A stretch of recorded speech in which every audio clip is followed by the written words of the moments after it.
अस्सलाम वालेकुम dear student. आज हमने न्यूमेरिकल मेथड का नेक्स्ट अपना टॉपिक स्टार्ट करना है।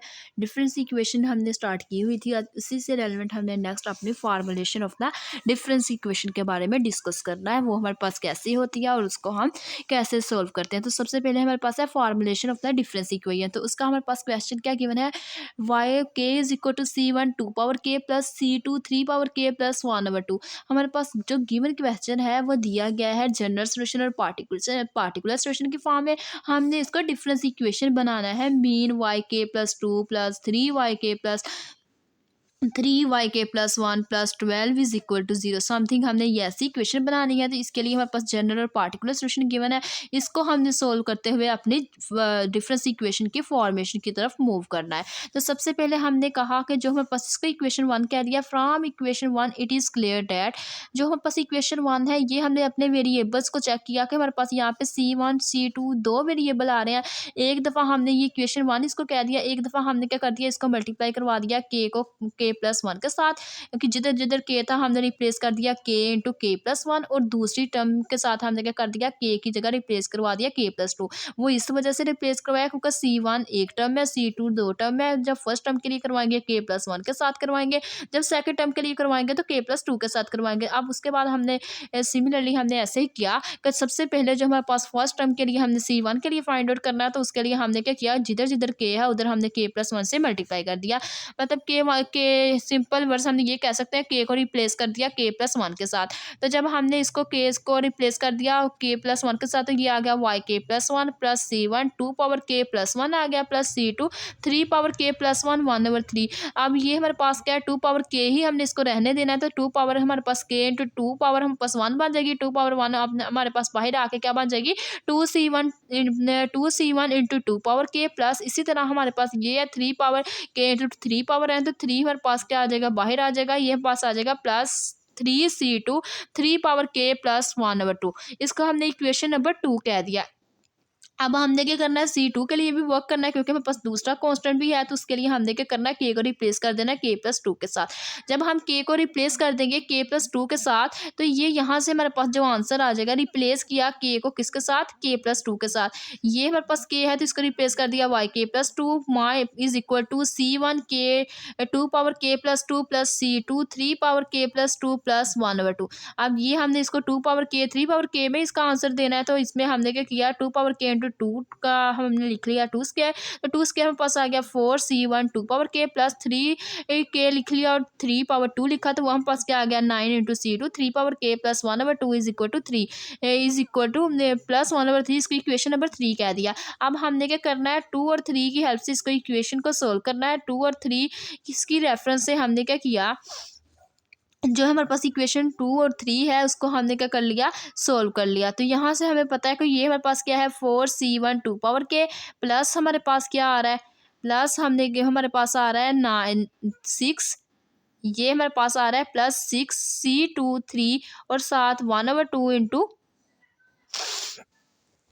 ये वाली जो टर्म है इक्वेशन, ये इक्वेशन 2 और 3, इसका जो हमने डिनोमिनेटर है उसकी वाली टर्म को हमने सब के साथ मल्टीप्लाई करवा दिया। हमने पूरी इक्वेशन को 2 के साथ मल्टीप्लाई करवाया। जब 2 के साथ मल्टीप्लाई करवाया तो ये हमारे पास क्या आ गया, 2 जार हमारे पास क्या बन गया, 4C1 2 पावर के प्लस 2 के साथ जब इसको मल्टीप्लाई करवाया तो ये क्या बन गया, 6C2 3 पावर के प्लस, जब इसको 2 के साथ मल्टीप्लाई करवाया 2 से खत्म हो गया प्लस 1, तो ये हमारे पास प्लस 1 आ गया। और साथ हमने देखा कि ये जब 2 से मल्टीप्लाई होगा तो ये क्या आ जाएगा 2y के+1। ये 2 क्या है, नेगेटिव पॉजिटिव है, राइट साइड पे आके क्या बन जाएगा, नेगेटिव।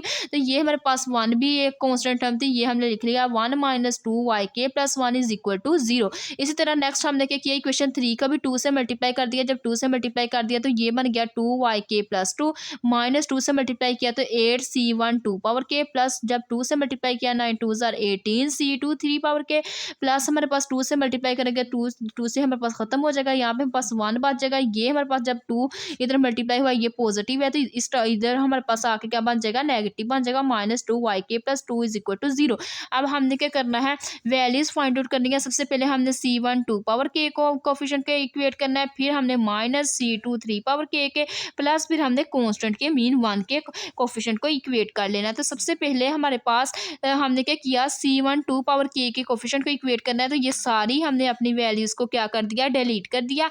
इसमें से हमने C2 3 पावर k वाली टर्म्स नहीं लेनी, इसको हमने इसके साथ इसको अब ये वाली जो टर्म है ये 6 और 18 और ये 1 minus 2 y k plus 1 1 minus 2 ये साथ हमारे पास है वाई के प्लस 2। इसका हमने चारों टर्म्स का डिटर्मिनेंट लिया तो ये हमारे पास 6 से मल्टीप्लाई होकर क्या आ गया 6 इंटू 1 माइनस 2 के प्लस 2।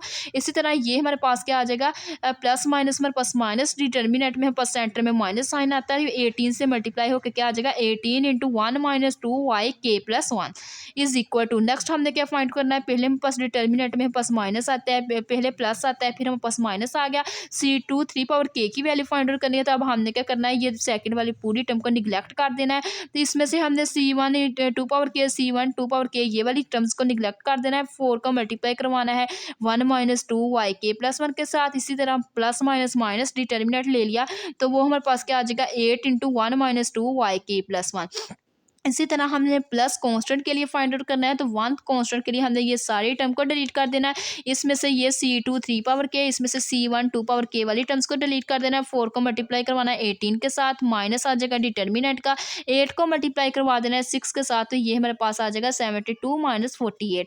तो अब हमने क्या करना है इसको सोल्व करना है। तो सोल्व करने के लिए सबसे पहले हमने क्या किया C1 2 पावर k और साथ ये हमारे पास 72 को में से माइनस किया 48 तो वो क्या आ गया 1/2। हमने एक दफ़ा ये और ये टर्म लिख ली और एक दफ़ा हमने क्या किया मिडल वाली और थर्ड वाली टर्म लिख ली।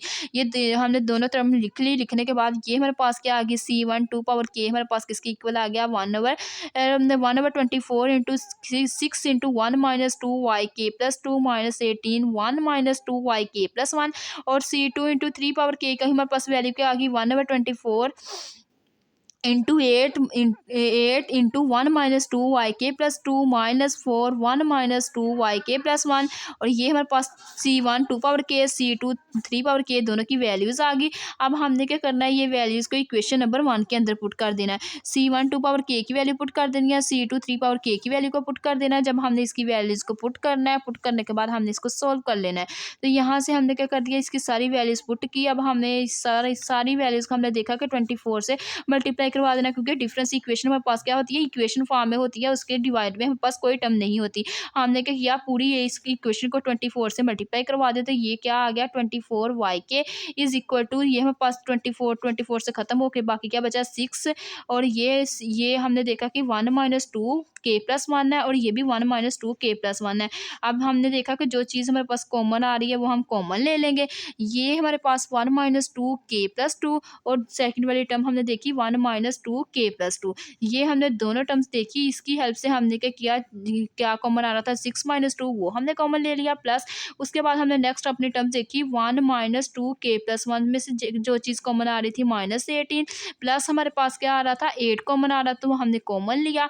कॉमन लेने के बाद हमारे पास ये इधर क्या बच जाएगा जब हम इसको मल्टीप्लाई करेंगे 12 के साथ मल्टीप्लाई हमारे पास 24 के साथ मल्टीप्लाई होगा तो ये आ जाएगा 2 12 आर 24। तो यहाँ पे हमारे पास क्या आ गया प्लस 12 आ गया। अब हमने क्या करना है इसको सोल्व कर लेना 6 में से -4 कर लेना माइनस 18 में से -8 प्लस 8 कर लेना है तो वहाँ ये हमारे पास आ जाएगी कॉन्स्टेंट टर्म सोल्व हो जाएगी। हमने क्या कर लिया इसको सोल्व कर लिया 24 वाई के प्लस 1 इसको माइनस करके तो ये मेरे पास आया 2 और यहाँ से मेरे पास आ गया -10। अब 2 को ये सारी टर्म्स के साथ मल्टीप्लाई करवा देना है -10 को ये दोनों टर्म्स के साथ मल्टीप्लाई करवा देना है प्लस हमारे पास आ जाना है 12। इसी तरह हमने क्या किया 24 y k is equal to 2 into 1 minus 2 y k plus 2 minus हमारे पास क्या आ जाएगा ये हमारे पास क्या आ गया 12 1 जार हमारे पास 12 आ गया माइनस इसके बाद माइनस माइनस प्लस आ गया और साथ हमारे पास क्या आया 10 2 जार हमारे पास क्या आ गया 20 वाई के प्लस 1। तो इसी तरह नेक्स्ट हमारे पास क्या आ जाएगा प्लस हमारे पास आ गया 12। तो अब हमने क्या किया ये हमारे पास 24 था तो इसको हमने सोल्व किया ये हमारे पास क्या हो गया 2 से डिवाइड होगी सारी टर्म ये हमारे पास वैसे ही रही।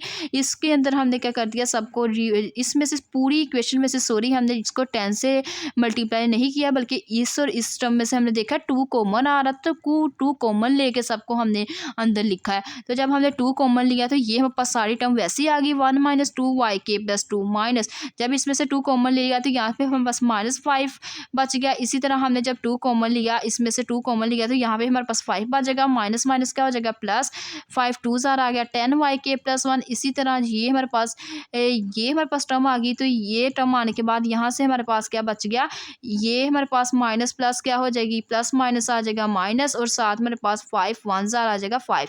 इसी तरह नेक्स्ट हमारे पास कौन सी टर्म बच गई, -5 आ गया। इसी तरह प्लस हमारे पास आ जाएगा, 2 कॉमन लेंगे तो 2 कॉमन लेने से यहाँ पे +6 आ जाएगा। अब हमने क्या किया, जो y k+2 वाली टर्म्स थी उसको पहले लिख लेंगे, y k+1 वाली को बाद में लिख लेंगे, उसके बाद कॉन्स्टेंट टर्म्स को प्लस माइनस करके लिख लेंगे। तो ये हमने सारी टर्म्स को लिखा। लिखने के बाद हमने अगेन देखा कि इसमें से हमारे पास ये हमारे पास 2 है, तो ये 2 इधर मल्टीप्लाई हो रहा है, तो इधर जाके हमने जब इसको डिवाइड किया तो ये हमारे पास क्या बच गया, 12 बन गया। तो हमने लिख दिया 12 -2 y k+2, और ये हमारे पास क्या है +10 y k+1। इसको हमने ऐड किया तो ये हमारे पास क्या है 6 और 1 बन गया 7, 7 में से -2 किया तो +2 आ गया।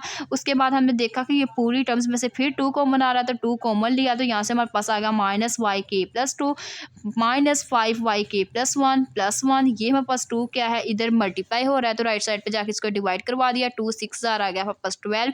नीचे हमारे पास अब क्या बचा 6 y k+1 -y k+2 +5 y k+1 +1। तो ये हमारे पास टर्म आ गई। आने के बाद नेक्स्ट हमने क्या किया, y k+1 यह राइट साइड पे क्या है नेगेटिव, लेफ्ट साइड पे आके क्या बन गया पॉजिटिव y k+2। इसी तरह ये हमारे पास 5k+1 पॉजिटिव है, लेफ्ट साइड पे आके क्या बन जाएगा नेगेटिव -5 y k+1। इसी तरह नेक्स्ट हमारे पास ये वाला लेफ्ट साइड पे है, तो इसको हमने वैसे लिख लिया +6 y k = 1। तो ये हमारे पास जो आ गई डिफरेंस इक्वेशन। अगर हम इस डिफरेंस इक्वेशन को सोल्व करें, सोल्व करने से जो हमारे पास सोल्यूशन आएगा, particular solution plus general solution, वो हमारे पास ये आ जाएगा। तो हमने क्या किया, फॉर्मुलेशन ऑफ डिफरेंस इक्वेशन हमने बनाई कि ये जो टर्म है इसको सोल्व करते हुए डिफरेंस इक्वेशन हमारे पास ये आ गई। ये हमारे पास इसकी डिफरेंस इक्वेशन आ गई और ये हमारे पास सोल्व हो गया। आज की हमारे पास ये वीडियो थी फॉर्मुलेशन ऑफ डिफरेंस इक्वेशन की। अगर आप लोगों को मेरा आज का वीडियो लेक्चर पसंद आए तो प्लीज़ मेरे चैनल को सब्सक्राइब करें, मेरी वीडियो को लाइक करें, शेयर करें। Thanks for watching. अल्लाह हाफिज़।